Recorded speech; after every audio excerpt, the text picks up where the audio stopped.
Bonjour, aujourd'hui sur Cuisine Saine, nous allons réaliser une pâte brisée sans gluten, ni lait, ni œufs et en plus à IG bas. Donc souvent quand on cuisine sans gluten, on a des problèmes avec le liant de la pâte et pour l'étaler parce qu'elle devient très collante.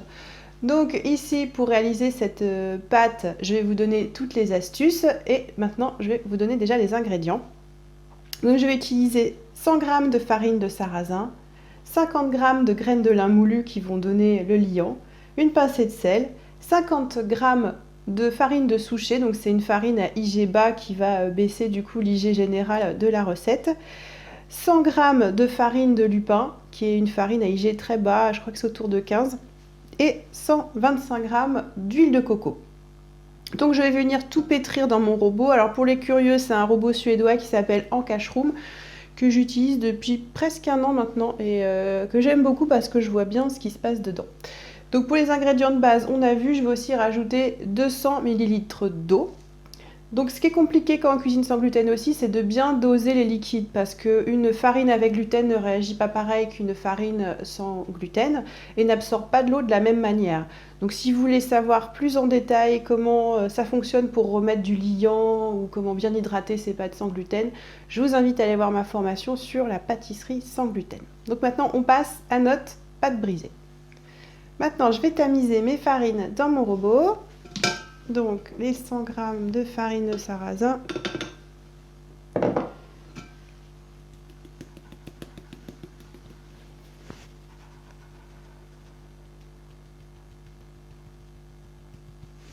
ensuite la farine de lupin, en plus j'aime bien, elle a une belle couleur jaune, elle est riche en protéines également.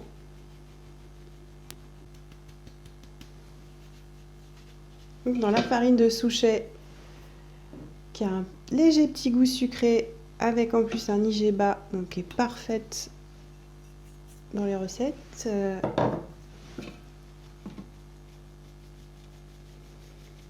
un peu comme un petit goût de noisette en fait.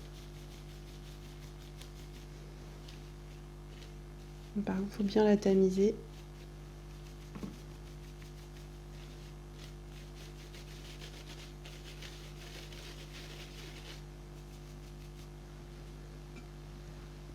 Maintenant, je vais rajouter mes graines de lin moulu.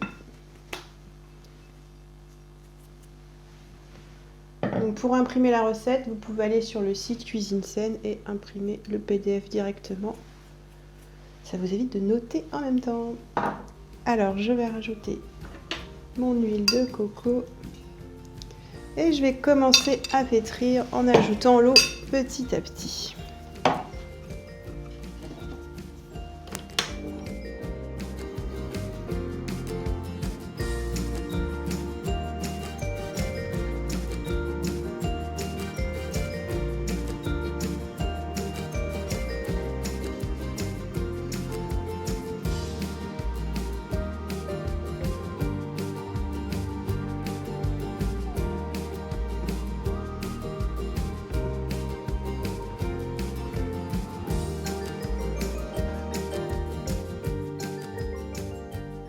Et maintenant, je vous donne l'astuce pour étaler votre pâte brisée facilement.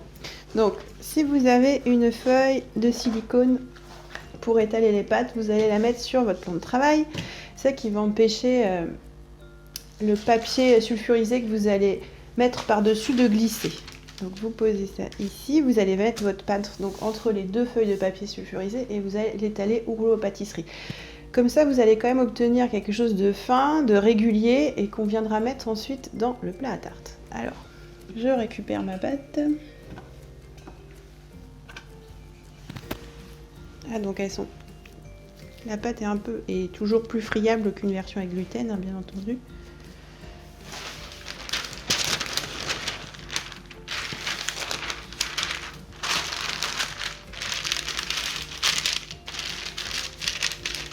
Et je viens de prendre mon rouleau à pâtisserie et je l'étale comme ça. Et de cette manière, c'est très facile.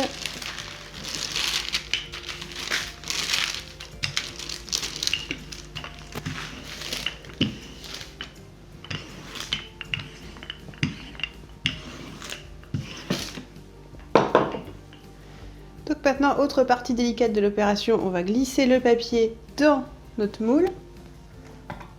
Donc si vous n'êtes pas sûr de vous ou au départ, vous utilisez des moules plus petits parce que plus les moules sont petits, plus c'est facile de ne pas casser la pâte.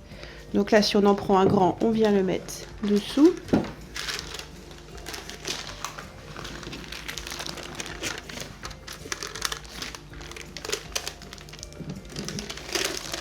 Voilà.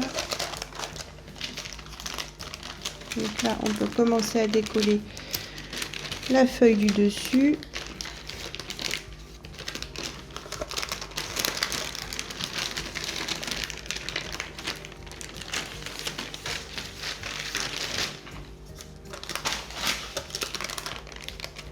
Et on vient installer tout délicatement.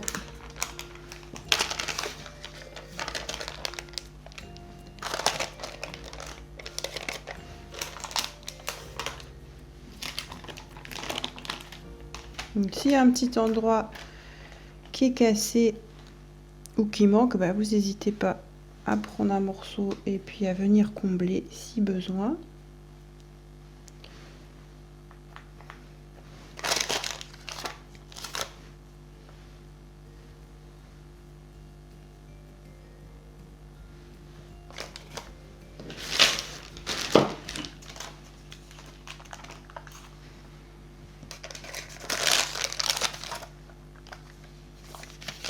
Comme pour une pâte classique, on va venir enlever le surplus avec le rouleau.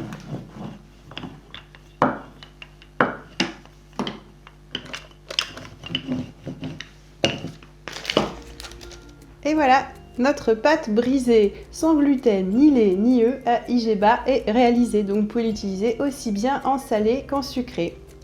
Et bien je vous dis à la semaine prochaine sur Cuisine Saine.